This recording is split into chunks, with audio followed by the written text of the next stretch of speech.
সাভারের আশুলিয়ায় জনবহুল জামগড়া ও ভাদাইল এলাকার বিভিন্ন অভ্যন্তরীণ রাস্তাঘাট, অপরিকল্পিত ড্রেনেজ ব্যবস্থা এবং পানি নিষ্কাশনের পথ বন্ধ থাকায় সামান্য বৃষ্টিতেই দেখা দেয় চরম জলাবদ্ধতা। বিস্তারিত জানাচ্ছেন আমাদের স্টাফ রিপোর্টার মোহাম্মদ নাসিম খানের রিপোর্টে। পানি জমে থাকায় সবচেয়ে বেশি বিপাকে পড়েছেন স্কুল কলেজগামী কোমলমতি শিক্ষার্থী এবং কারখানায় যাতায়াতকারী হাজারো গার্মেন্টস শ্রমিক। হাঁটু সমান বা কোথাও কোথাও তার চেয়েও বেশি পানি পেরিয়েই তাদের প্রতিদিন যাতায়াত করতে হচ্ছে। পানির নিচে উঁচু নিচু গর্ত থাকায় রাস্তায় প্রায়ই ঘটছে ছোট বড় দুর্ঘটনা। নষ্ট হচ্ছে শিক্ষার্থীদের বই খাতা ও প্রয়োজনীয় কাগজপত্র।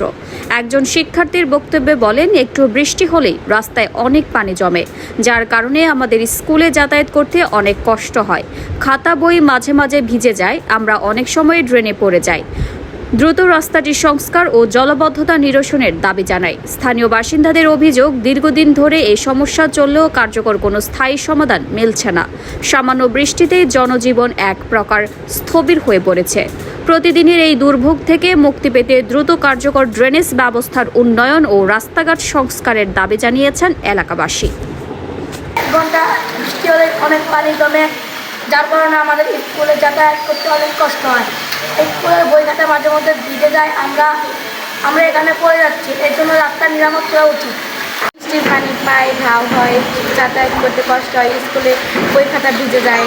এখানে 1 ঘন্টা বৃষ্টি হলে অনেক পানি হয়, আর এই পানি পাড়ায় আমাদের হাইটে যাইতে হয়। হাইটে যাওয়ার কারণে এই যে পার ভিতরে চুলকনি হয়।